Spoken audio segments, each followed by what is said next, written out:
नमस्कार दोस्तों, स्वागत है आपका मेरे YouTube चैनल GS.Educare में। मित्रों, आप देख रहे होंगे कि कई दिनों से मेरा रेगुलर वीडियो नहीं पहुंच पा रहा है। थोड़ी मेरी तबीयत ख़राब है, जिसकी वजह से आवाज़ नहीं निकल पा रही। जब थोड़ा बहुत दवा लेने के बाद ठीक हो रहा हूं तो वीडियो अपलोड हो रहा है। तो जैसे ठीक होता है फिर रेगुलर वीडियोस पहुंचते रहेंगे आप तक जो है। तब तक के लिए क्षमा चाहता हूं। और हम जो जीएस में बात कर रहे थे एनवायरनमेंट की, तो उसी सिलसिले में मेरा नेक्स्ट चैप्टर फिर ये लाया हूँ। और ये बहुत ही महत्वपूर्ण चैप्टर है। इस वीडियो को पूरा अंत तक देखें और अंत में देखने के बाद इसमें कमेंट जरूर करें, ठीक है। और वीडियो पे अगर चैनल पे नए हैं तो इसको प्लीज़ सब्सक्राइब कर दें, लाइक कर दें और शेयर भी कर दें। तो चलिए ऐसा हम बात करते हैं हम अपने नेक्स्ट चैप्टर के जो क्वेश्चन नंबर 1 है। 1 क्या है कि धुआं में आँखों को प्रभावित करने वाला कौन सा शक्तिशाली उत्तेजक है, यानी कौन सी गैस है, ठीक है ना, जो शक्तिशाली उत्तेजक गैस है, ठीक है ना। तो इसका जो सही answer option number D, peroxy acetyl nitrate, ठीक है ना। इसको हम बोलते हैं PAN, PAN, peroxy acetyl nitrate, ठीक है ना। ये क्या होता है, ठीक है ना, ये कैसे प्रभावित करता है, तो हम जान लेते हैं। ये क्या होता है कि यह प्रकाश रासायनिक धुआं में उपस्थित एक द्वितीय प्रदूषक है, ठीक है ना। ये क्या है, एक द्वितीय प्रदूषक है। अभी हम आपको बताएंगे प्राथमिक जो प्रदूषक होते हैं और द्वितीय प्रदूषक में अंतर कैसे हम पहचानेंगे। तो इसको हम जान लें कि यह प्रकाश रासायनिक धुआं में उपस्थित एक द्वितीय प्रदूषक है जो आँखों में जलन तथा उत्तेजना पैदा करता है, ठीक है ना। आँखों में जलन और उत्तेजना पैदा करता है, जिससे आँखों को क्या होती है, ये प्रभावित करता है, ठीक है। नेक्स्ट की बात करते हैं क्वेश्चन नंबर 2 की। 2 क्या है कि समान स्थितियों में वातावरण में प्रदूषण उत्पन्न करने वाली निम्न में से कौन सी गैस है। ये समान स्थितियों की बात कर रहा है, ठीक है ना। समान स्थितियों में वातावरण में प्रदूषण उत्पन्न करने वाली कौन सी गैस है। इसका जो सही answer option number A, carbon monoxide, CO, carbon monoxide. ये क्या चीज़ होती है, ये बहुत ही विषैली गैस होती है, ठीक है ना। और ये प्राथमिक गैस होती है। कौन सी, प्राथमिक, ठीक है। ये प्राथमिक गैस होती है और यह रंगहीन होती है। कैसे, ये अक्सर पूछा जाता है कि कौन सी गैस है, ये रंगहीन होती है, ठीक है ना। गंधहीन नहीं होती, रंगहीन होती। इसका कोई भी रंग नहीं होता, इसलिए इसको रंगहीन बोला गया है, ठीक है ना। तो यह एक प्राथमिक गैस होती है जो रंगहीन होती है और यह बहुत ही विषैली गैस होती है, ठीक है ना। अच्छा, 50% जो हमारा 50% जो कार्बन मोनोऑक्साइड है ये हमारे ऑटोमोबाइल से प्राप्त होते हैं, ठीक है ना। अच्छा, ऑटोमोबाइल किसको कहते हैं, ठीक है ना। ऑटोमोबाइल जैसे मोटर वाहन, हमारी जितनी भी 4 व्हीलर 2 व्हीलर गाड़ियाँ हो गई, मोटरसाइकिल हो गई, स्कूटर हो गया या फिर कार हो गई, जो भी डीजल इंजन या पेट्रोल इंजन से चलित जो हमारे वाहन होते हैं वो ऑटोमोबाइल्स होते हैं। तो उनसे जो धुएँ निकलते हैं उसका जो 50% जो होता है वो क्या होता है, कार्बन मोनोऑक्साइड ही गैस होती है। वो कार्बन डाइऑक्साइड नहीं होती, कार्बन मोनोऑक्साइड गैस होती है, ठीक है। अच्छा, कार्बन मोनोऑक्साइड गैस कैसे हम पहचान सकते हैं। वह गैस जो डायरेक्ट हमें प्राप्त होती है लेकिन वो अधजली हो, पूरा न जले। जैसे लकड़ी है, लकड़ी अगर हम जला के छोड़ दे रहे हैं, आधा जली हुई, पूरी नहीं जली है, तो उससे जो निकलने वाली गैस होती है कार्बन मोनोऑक्साइड होती है। हमारे वाहनों से जो निकलने वाली जो गैस होती है, जो धुएँ होते हैं, वो अधजली होते हैं, क्योंकि पेट्रोल और डीजल जो हमारा बर्न होता है वो पूरा नहीं होता, ठीक है ना। वो क्रिया करके वो अधजला होता है, इसीलिए वो भी क्या होता है, कार्बन मोनोऑक्साइड ही होता है। तो जो भी अधजली चीज़ें होंगी उनसे निकलने वाली जो गैस होगी वो क्या होगी, वो कार्बन मोनोऑक्साइड होगी, ठीक है। तो 50% जो हमारा कार्बन मोनोऑक्साइड है वो हमारे यहाँ देश में ऑटोमोबाइल से प्राप्त होता है। चलिए नेक्स्ट की मैं बात करता हूँ क्वेश्चन नंबर 3 की।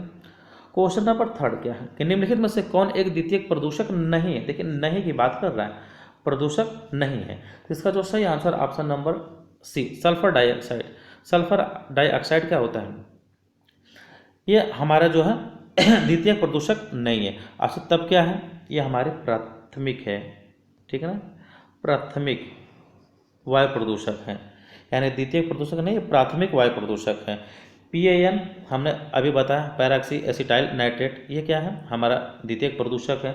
स्मॉग द्वितीयक प्रदूषक है, ओजोन द्वितीयक प्रदूषक है। चलिए अब हम बात करते हैं, इसको हम पहचानेंगे कैसे कि कौन प्राथमिक गैस है, कौन द्वितीयक प्रदूषक गैस है, ठीक है ना।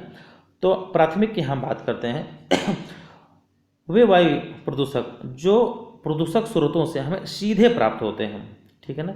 यानी कहने का सेंस है वे प्रदूषण या वे प्रदूषक जो हमें वायु जितने भी प्रदूषक स्रोत हैं उनसे हम सीधे प्राप्त होते हैं, वो प्राथमिक वायु प्रदूषक होते हैं। जैसे कार्बन मोनोऑक्साइड, सल्फर डाइऑक्साइड इत्यादि बहुत से गैसें हैं जो हमारे प्राथमिक वायु प्रदूषक होती हैं। अच्छा, द्वितीयक वे होती हैं, ठीक है ना, ऐसे वायु प्रदूषक जो प्राथमिक वायु प्रदूषकों तथा साधारण वातावरणीय पदार्थों की क्रिया के फलस्वरूप उत्पन्न होते हैं, वह द्वितीयक प्रदूषक कहलाते हैं। जैसे PAN हो गया, ओजोन हो गया, स्मॉग हो गया, ठीक है ना। PAN हमने अभी जस्ट बताया ना, PAN का फुल फॉर्म क्या है, पैराक्सी एसिटाइल नाइट्रेट, ठीक है ना। तो ये क्या होते हैं, द्वितीयक प्रदूषक होते हैं, ठीक है। नेक्स्ट की बात करते हैं फोर्थ की। फोर्थ क्या है, निम्नलिखित में कौन द्वितीयक प्रदूषक है, यानी द्वितीयक प्रदूषक अभी हमने जस्ट बताया क्या है, स्मॉग क्या हमारा द्वितीयक प्रदूषक है। कार्बन डाइऑक्साइड यानी CO2 क्या हमारा प्राथमिक है। Sulphur dioxide SO2 sulphur dioxide क्या हमारा द्वितीयक प्रदूषक है। फ्लाई एश क्या है हमारा, ये द्वितीयक प्रदूषक है, ठीक है ना। सॉरी ये प्राथमिक है, फ्लाई एश प्राथमिक है, सल्फर डाइऑक्साइड प्राथमिक है, कार्बन डाइऑक्साइड, कार्बन मोनोऑक्साइड ये सब प्राथमिक है, स्मॉग क्या है द्वितीयक है, ठीक है। नेक्स्ट फिफ्थ क्या है, अधूरे प्रज्वलन के कारण मोटर कार एवं सिगरेट से निकलने वाली रंगहीन गैस कौन सी है। देखिए जस्ट अभी उसी की बात आ गई, ठीक है ना, किसकी, कि अधूरे प्रज्वलन यानी जो अधजले होते हैं उनसे क्या निकलता है, कार्बन मोनोऑक्साइड। जैसे मोटर गाड़ियाँ हमने कहा ना कि हमारा जो 50% हमारे जो गैस होती है कार्बन मोनोऑक्साइड कहाँ से प्राप्त होती है, मोटर वाहनों से यानी मोटर ऑटोमोबाइल से। और सिगरेट भी क्या होता है, अधजला होता है, पूरा नहीं जलता ना, धुआं ही निकलता है ना, तो वो भी अधजला हो गया। तो इससे जो निकलने वाली रंगहीन गैस कौन सी होती है, option number C, carbon monoxide यानी CO क्या हो गया, कार्बन मोनोऑक्साइड ही गैस होती है, ठीक है। नेक्स्ट की हम बात करते हैं 6 की, ठीक है। क्वेश्चन नंबर 6 क्या है, निम्नलिखित वायु प्रदूषक में से कौन रक्त धारा को दुष्प्रभावित कर मौत उत्पन्न कर देती है, ठीक है ना। इसका जो सही आंसर है option number C, carbon monoxide. ये क्या होती है, कार्बन मोनोऑक्साइड क्या करती है कि हमारा जो रक्त होता है यानी ब्लड होता है, ब्लड में ऑक्सीजन की जो मात्रा होती है यानी जो प्रभावित करने की जो मात्रा होती है, जो प्रवाह की मात्रा होती है, जो सर्कुलेशन की मात्रा होती है, उसकी गति को धीमा कर देता है, 50% तक कम कर देता है। यानी हमारा ब्लड में ऑक्सीजन की मात्रा नहीं पहुंच पाती, ठीक है, जिसके कारण व्यक्ति की मौत भी हो जाती है। क्योंकि हमारे बॉडी को क्या चाहिए, ऑक्सीजन चाहिए।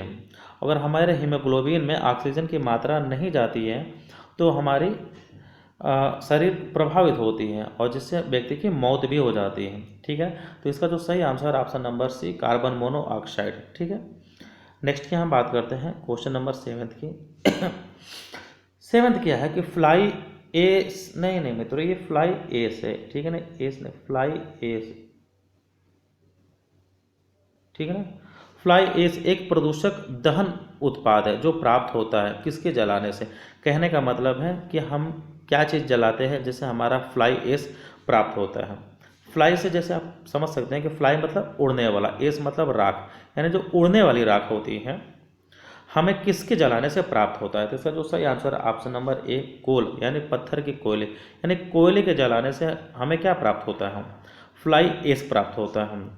जैसे हमारे में जितने भी कोयले आधारित, ठीक है ना, ताप विद्युत घर हैं, कोयले आधारित जो है क्या है, ताप विद्युत घर, ठीक है ना। जो हमारी बिजली बनाई जाती है, चूँकि बिजली भी कई तरीके से बनाई जाती है, जैसे कोयले से बनाई जाती है, पन बिजली हो गई पानी से बनाई जाती है, पवन ऊर्जा, सोलर ऊर्जा। तो जो हमारे कोयले से उत्पन्न होने वाली बिजली घर होते हैं वहाँ पे हमें क्या कोयला प्रयोग किया जाता है। जब कोयला जलाया जाता है तो उसमें उससे राख बनती है और वो राख क्या होती है कि हवा में उड़ती है, क्योंकि उसके पार्टिकल जो होते हैं बहुत ही छोटे होते हैं, बहुत ही महीन होते हैं वो हवा में उड़ते हैं। हवा में उड़ने के साथ साथ वो बहुत ही हानिकारक होते हैं। वो हानिकारक किसके लिए होते हैं?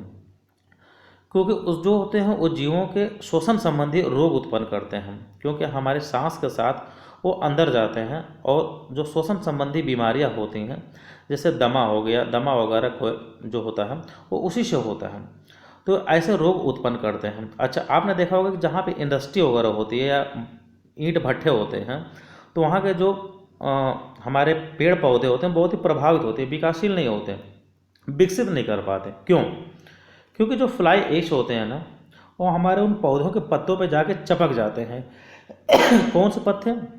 वही हरे पौधे, हरे पत्ते जो पेड़ को क्या होते हैं, प्रकाश संश्लेषण विधि द्वारा भोजन बनाने की क्रिया में सहायक होते हैं।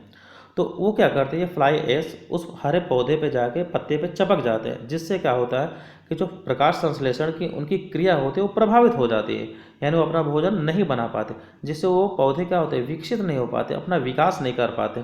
तो जितने भी ईंट भट्ठे वाले जो भट्ठे होते हैं, उनके आसपास या जो इंडस्ट्री क्षेत्र होता है उसके आसपास के जो भी हमारे पेड़ पौधे होते हैं बहुत ही प्रभावित होते हैं, वो विकसित नहीं कर पाते इसी कारण।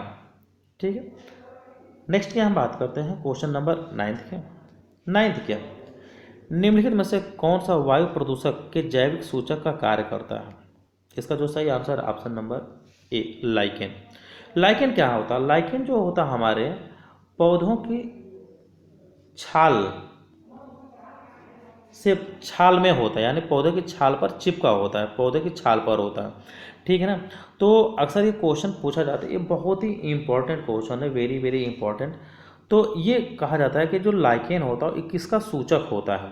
सूचक का मतलब किसका इंडिकेटर होता है, किसका ये सूचक होता है, कौन सी क्रिया का? तो जो वायु प्रदूषण होता है, ठीक है ना, वायु प्रदूषण, ये वायु प्रदूषण का बहुत बड़ा सूचक होता है। जहाँ पे भी एयर पोल्यूशन होता है ये उसको इंडिकेट कर लेता है। इंडिकेट कैसे करता है? ये स्वयं को ख़त्म कर लेता है हम, जिससे लोग समझ जाते हैं कि यहाँ पे क्या होता है, एयर पोल्यूशन होता है। अच्छा, लाइकेन किससे किससे मिलकर बना होता है?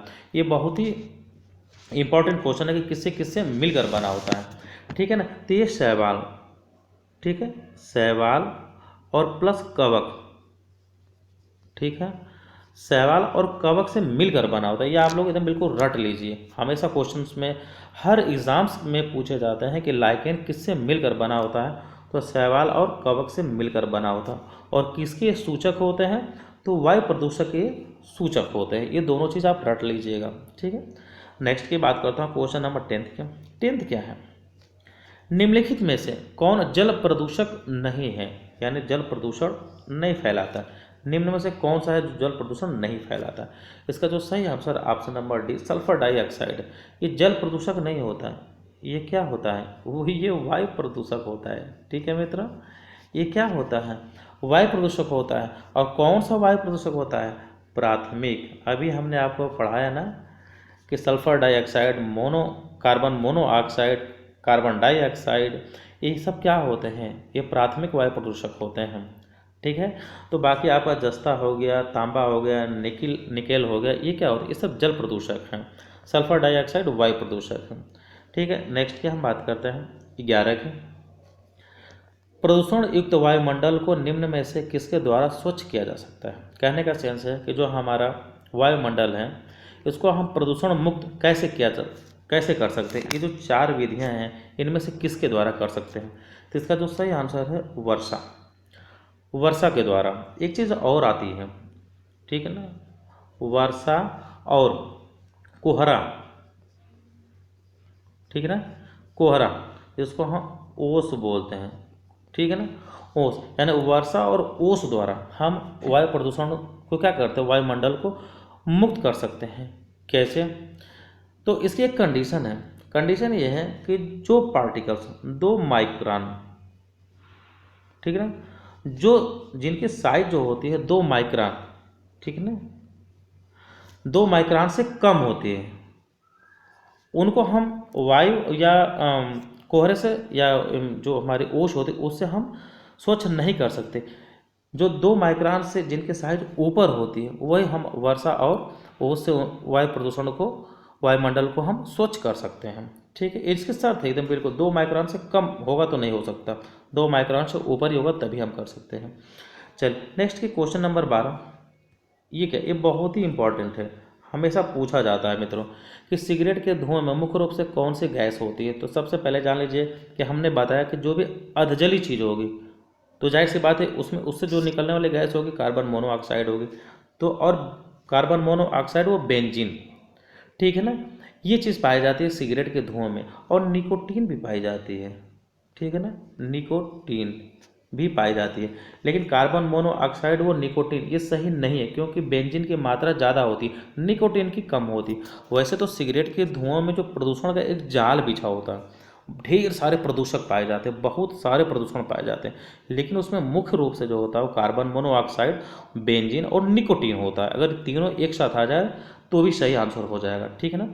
और जो सिगरेट से निकलने वाले जो धुएं होते हैं ये क्या करते हैं, ये कई बीमारियों को जन्म देते हैं, जैसे दमा को, कैंसर को बहुत से ऐसे जो बीमारियां होती हैं कि जो इनसे उत्पन्न धुएं जो होते हैं क्या होते हैं उस बीमारी को जन्म देते हैं, जिसमें से खास तौर से दमा और कैंसर खास तौर से हैं। तो कौन सी गैस पाई जाती है, कार्बन मोनोऑक्साइड, बेंजीन और निकोटीन होती है, ठीक है मित्रों। तो ये रहा आज का हमारा सेशन जीएस में हमारा रहा ये आपका इन्वायरमेंट का। नेक्स्ट चैप्टर फिर आएगा, थोड़ा सा गले में खराबी की और तबीयत खराब हो जाने के, फीवर आ जाने की वजह से वीडियो रेगुलर नहीं जा रहे हैं, रेगुलर आप हो जाएंगे जैसे मेरी तबीयत ठीक होती है, मेडिसिन ले रहा हूँ। बाकी आप लोग का आशीर्वाद है, जल्दी ठीक हो जाऊँगा और कंटिन्यू जो है मेरी वीडियोस जाती रहेगी। तो आज का जो वीडियो है आज इसको पूरा देखें और इस वीडियो का जो कमेंट है आप मेरे कमेंट बॉक्स में ज़रूर कमेंट करें। और चैनल पे आप नए हैं तो प्लीज़ इसको सब्सक्राइब कर दें और अपने मित्रों को ज़रूर इसको शेयर कर दें ताकि बाकी लोगों का भी ज्ञान वर्धक हो सके। थैंक यू मित्रों, थैंक यू सो मच।